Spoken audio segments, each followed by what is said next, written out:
Assalamualaikum warahmatullahi wabarakatuh. Ketemu lagi konco-konco dengan aku. Doa saya selalu buat konco-konco, semoga senantiasa sehat dan bahagia. Siang ini saya dan keponakan ada di dapur sedang membuat keripik mbote atau keripik talas. Seperti biasa namanya mau membuat keripik, dikupas dulu. Setelah dikupas otomatis harus dipotong-potong atau dirajang pakai alat. Dulu sebelum ada alat semacam ini manual, jadi ketebalannya tidak sama. Kalau ini relatif sama ya, dan lebih aman di tangan. Walaupun risikonya juga ada, cuman kalau hati-hati tidak akan terkena tajamnya alat ini dan lebih cepat.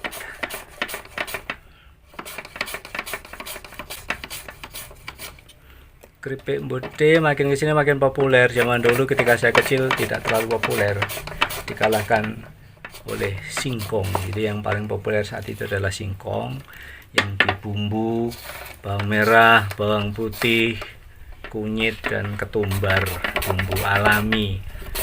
Tapi zaman makin berkembang, ternyata bumbu yang seperti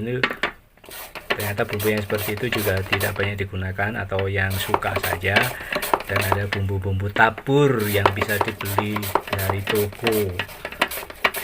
Rasa apa itu nah? Abang-abang itu apa itu? Balado, barbecue, jagung manis, ayam bakar, sapi apa? Sapi panggang dan macam-macam. Jadi rasa-rasa tiruan itu sekarang ada dalam bumbu tabur. Sembuh. Saya sendiri kurang suka dengan bumbu-bumbu tabur, saya lebih suka yang alami. Bawang putih, ketumbar, kunyit, rasanya luar biasa. Kelebihan talas dibanding singkong lebih empuk. Jadi ketika potong-potong atau dirajang dengan alat ini lebih cepat. Nah, setelah dirajang saatnya mencuci. Direndam dulu sesaat. Agar apa? Agar getahnya bisa keluar semua. Baru setelah itu dilanjutkan mencucinya. Ini bagiannya yang sudah direndam. Hati-hati kalau konco-konco tidak terbiasa menyentuh ini, tangan bisa gatal. Harus dikondisikan bagaimana lah caranya. Dulu saya pernah membuat seperti ini. Saya pakai alat, saya pakai entong atau apapun lah untuk mengaduk-aduk. Jadi tidak langsung diaduk dengan tangan, tapi pakai alat sama saja. Dan menurut saya tidak perlu menggunakan kapur sirih. Mengapa? Karena kapur sirih membuat warna bakal keripik ini menjadi merah atau kecoklatan. Jadi tanpa kapur sirih bisa hilang getahnya, tapi warnanya tetap putih bersih.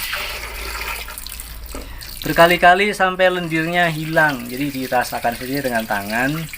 Kalau lendirnya sudah hilang, tidak sepenuhnya hilang sih, masih ada sedikit, paling tidak lengket. Nah, seperti ini sudah siap untuk digoreng.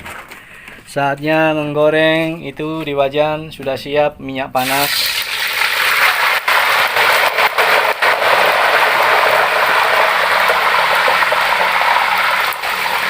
Jaga jarak dengan minyak.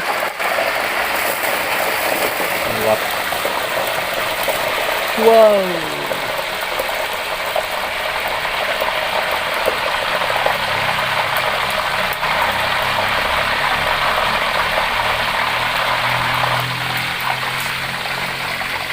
Hati-hati ketika memasukkan bakal keripik ini ke dalam minyak, jaga jarak karena pertemuan air dan minyak panas bisa menimbulkan gelembung-gelembung yang sebagiannya memercik-mercik, bisa ke wajah atau ke sekitar. Ini tadi sempat meluap karena kepenuhan ya memasukkannya.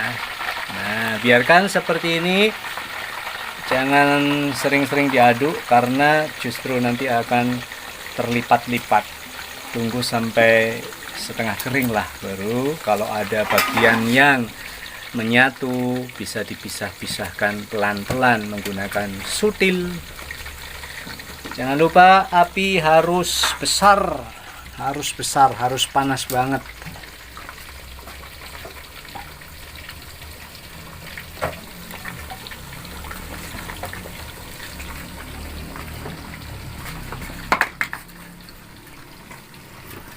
Pakai kayu yang besar-besar lebih awet, terus apinya lebih tenang, dan pekerjaan tidak terlalu berat harus mendorong-dorong kayu. Kalau kayu yang digunakan kayu yang rencek-rencek kecil-kecil, otomatis cepat sekali habis terbakar. Inilah enaknya tinggal di desa, tinggal di kampung. Jadi apapun bisa jadi bahan untuk membuat api. Ini kayu bekas kusen-kusen yang rusak atau bekas reng usuk yang sudah tidak digunakan, dikumpulkan dan sangat bermanfaat untuk memasak. Lumayan kan, tidak usah beli, karena beli pun harganya juga lumayan mahal. Panci yang di sebelah ini adalah air. Jadi memasak air sepanci besar. Jadi tidak setiap hari memasak air. Ini bisa digunakan 2-3 hari.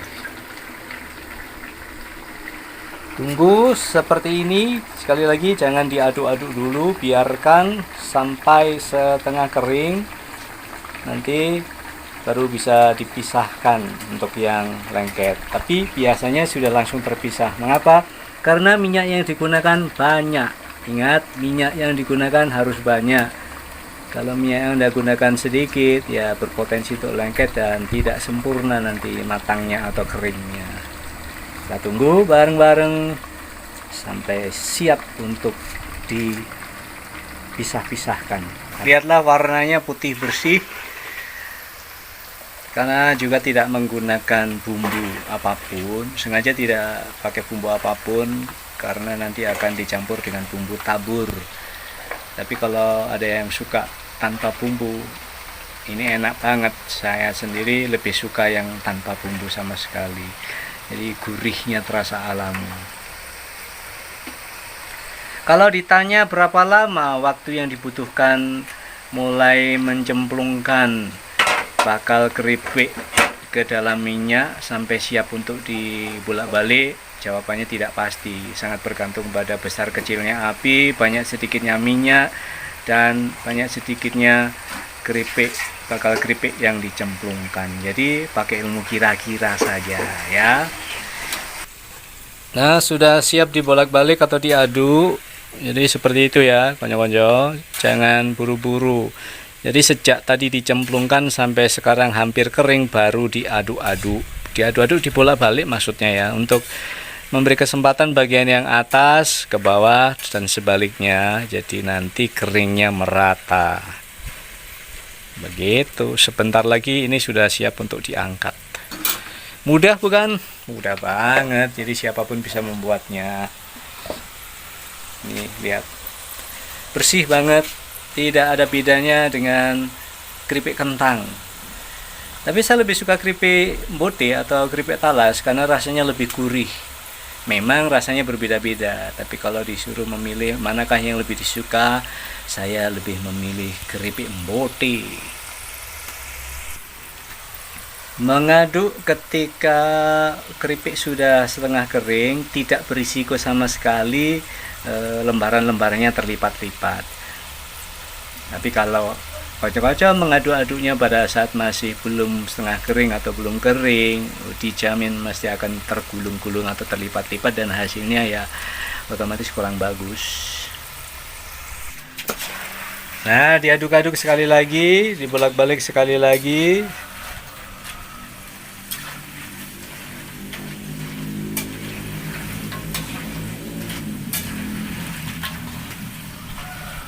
Yang penting memasukkannya jangan terlalu banyak, jadi harus menyesuaikan dengan minyak. Harus menyesuaikan dengan jumlah minyaknya. Kalau minyaknya banyak banget ya diperkirakan sendirilah. Yang penting pada saat dicemplungkan bisa mengambang seperti ini. Kalau terlalu penuh nanti malah berdempetan, tidak bisa kering sempurna. Makanya harus hati-hati memperkirakan jumlah yang harus dicemplungkan ke dalam minyak. Sekali lagi pakai ilmu kira-kira. Saatnya diangkat. Sudah ada bagian yang berwarna kecoklatan. Mengapa terjadi demikian? Karena potongan yang dihasilkan dari potongan yang dihasilkan dari alat tadi tentu saja tidak sempurna. Ada yang lebih tipis, ada yang agak tebal, tapi tidak masalah, yang penting dikontrol jangan sampai hangus. Harusnya pakai 2 serok ya, seharusnya, agar lebih mudah. Jadi bagian yang di wajan bisa langsung diangkat pakai serok kecil. Biasanya saya menggunakan serok kecil, tapi kalau tidak ada ya tidak masalah, yang penting cepat-cepat diangkat. Ini hasilnya, ditunggu sampai benar-benar dingin baru dimasukkan ke toples. Saya buka toples yang sudah ada isinya. Nah ini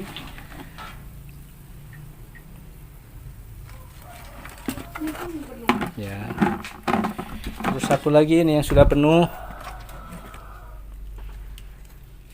tinggal menikmati sesuai selera. Boleh pakai bumbu tabur, boleh tawar saja.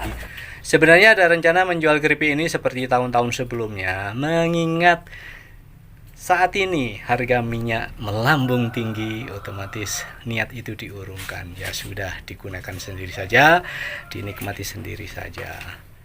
Karena kalau dipaksakan menjualnya, nanti harganya akan jadi mahal, takutnya malah mengecewakan konsumen. Nah, ini bagian berikutnya. Seperti ini ya menjemplungkannya.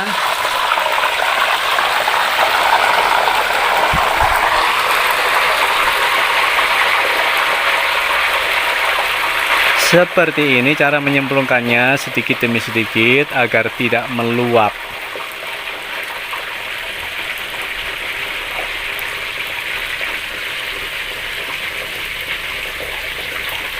Sampai secukupnya.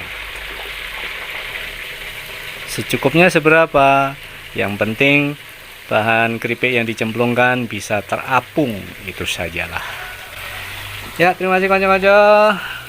Sangat mudah bukan membuat keripik mbote dengan cara yang sangat sederhana, tanpa perlu mesin macam-macam, tanpa perlu bahan-bahan yang macam-macam. Dengan ilmu sederhana ini Anda sudah bisa menciptakan sajian yang renyah, yang gurih, yang nikmat, bisa dimakan bersama keluarga atau teman-teman atau siapapun orang-orang yang Anda kenal. Terima kasih, ketemu lagi lain waktu dengan cerita-cerita yang berbeda. Semoga kita semua selalu sehat dan bahagia. Assalamualaikum warahmatullahi wabarakatuh. Dadah.